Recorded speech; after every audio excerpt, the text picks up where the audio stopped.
Bismillahirrahmanirrahim. Assalamualaikum warahmatullahi wabarakatuh. Innal hamdalillah nahmaduhu wa nasta'inuhu wa nastaghfiruh wa na'udzu billahi min shururi anfusina wa min sayyiati a'malina. May yahdihillahu fala mudilla lahu wa may yudlil fala hadiya lahu. Asyhadu an la ilaha illallah wahdahu la syarika lah wa asyhadu anna Muhammadan abduhu wa rasuluhu la nabiyya ba'da. Hadirin yang insya-Allah dirahmati Allah Subhanahu wa taala. Yang pertama-tama tidak lupa kita panjatkan rasa puja dan puji syukur kita terhadap hadirat Allah Subhanahu wa taala, yang mana Allah Subhanahu wa taala telah baik sekali memberikan daripada nikmat-Nya, yang mana Allah Subhanahu wa taala telah baik sekali memberikan daripada rahmat-Nya, sampai-sampai Allah Subhanahu wa taala berfirman di dalam Al-Quran, A'udzu billahi minasyaitonir rajim. Bismillahirrahmanirrahim. Inna a'tainakal kautsar, kata Allah. Sungguh telah banyak aku memberimu kenikmatan, kata Allah Subhanahu wa taala. Maka daripada itu wajiblah kita sebagai hamba-Nya Allah Subhanahu wa taala, sebagai umat Islam, untuk selalu mensyukuri daripada kenikmatan yang Allah berikan kepada kita. Hadirin insyaallah dirahmati Allah Subhanahu wa taala. Yang kedua kalinya, salawat serta salam selalu beriringkan salam tidak lupa kita hancurkan, tidak lupa kita hadiahkan kepada sosok manusia, yang mana manusia ini tinggi ditinggikan oleh Sang Maha Tinggi, yang mana manusia ini besar dibesarkan oleh Sang Maha Besar, yang mana manusia ini mulia dimuliakan oleh Sang Maha Mulia. Siapakah beliau? Tak lain dan tak bukan, siapa lagi kalau bukan Nabi Muhammad SAW. Hadirin yang insya-Allah dirahmati Allah Subhanahu wa taala. Di sini saya akan ceramah membawa tema mengenai rahasia kesuksesan di dalam surah Al-Asr.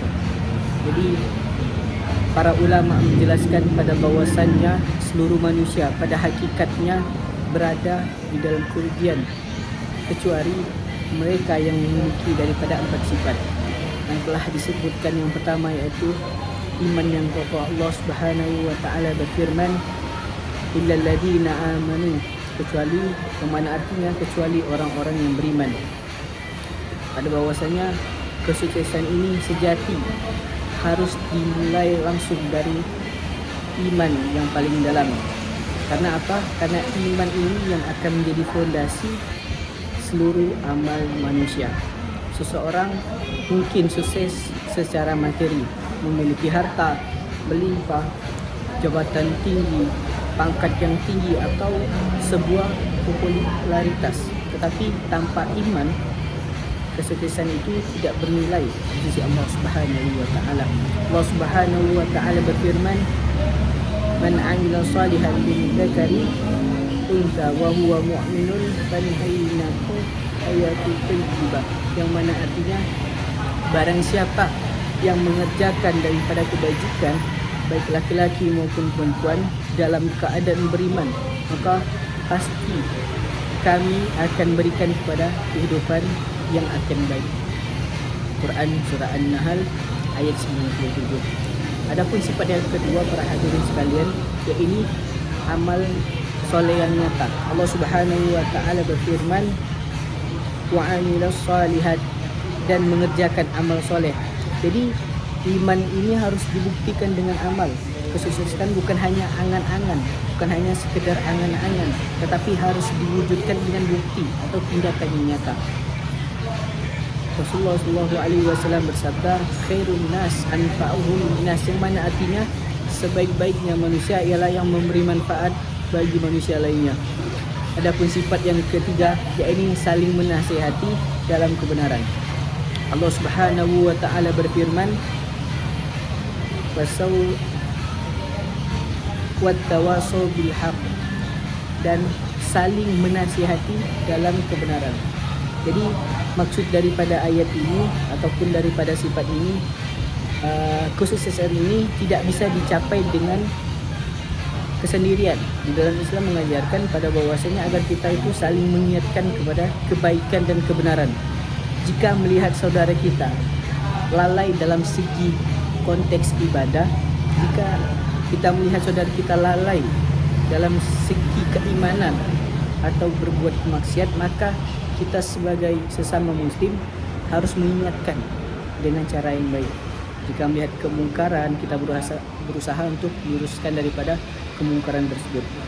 Allah Subhanahu wa taala berfirman yang mana artinya, hendaklah ada di antara kamu segolongan umat yang menyeru kepada kebajikan, menyuruh kepada ma'ruf dan mencegah daripada munkar. Quran surah Ali Imran ayat 104. Adapun sifat yang keempat, yaitu saling menasihati dalam kesabaran.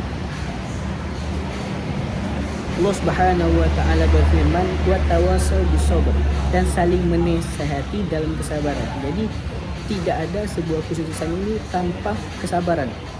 Nabi-nabi Allah Subhanahu wa taala itu berbagai macam ujian yang Allah berikan kepada nabi-nabi tersebut. Pada saat Rasulullah SAW berdakwah selama bertahun-tahun, menghadapi penolakan, hinaan dan berbagai kesulitan. Singkat cerita, saat Nabi Muhammad SAW ini dakwah ke kota Taif, beliau bukan disambut dengan sambutan yang mulia para hadirin. Beliau bukan disambut selayaknya ulama zaman sekarang. Beliau bukan disambut dengan tola'al badru alaina. Akan tetapi yang beliau dapatkan daripada penduduk kota Taif, yakni cacian demi cacian, makian demi makian. Bahkan ada beberapa riwayat yang menyatakan pada bahwasannya Rasulullah ini dilotari dengan hari-hari unta. Bayangkan para hadirin, sekelas Nabi Muhammad SAW aja yang amat mulia di sisi Allah Subhanahu wa taala, itu juga dapat ujian yang sangat besar dari Allah Subhanahu wa taala.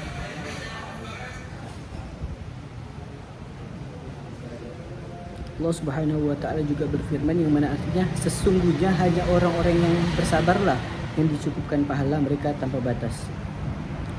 Hadirin insyaallah dirahmati Allah Subhanahu wa taala.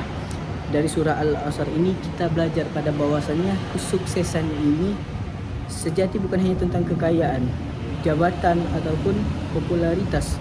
Jadi kesuksesan ini, kesuksesan yang hakikat atau yang hakiki adalah ketika seseorang memiliki sifat yang pertama itu iman yang kuat, kedua amal yang soleh yang banyak, tiga semangat menegakkan kebenaran, yang keempat itu ada kesabaran dalam menghadapi ujian. Jadi mungkin hanya itu yang dapat saya sampaikan mengenai rahasia kesuksesan dalam surah Al-Asr ini. Kurang dan lebihnya mohon dimaafkan. Assalamualaikum warahmatullahi wabarakatuh.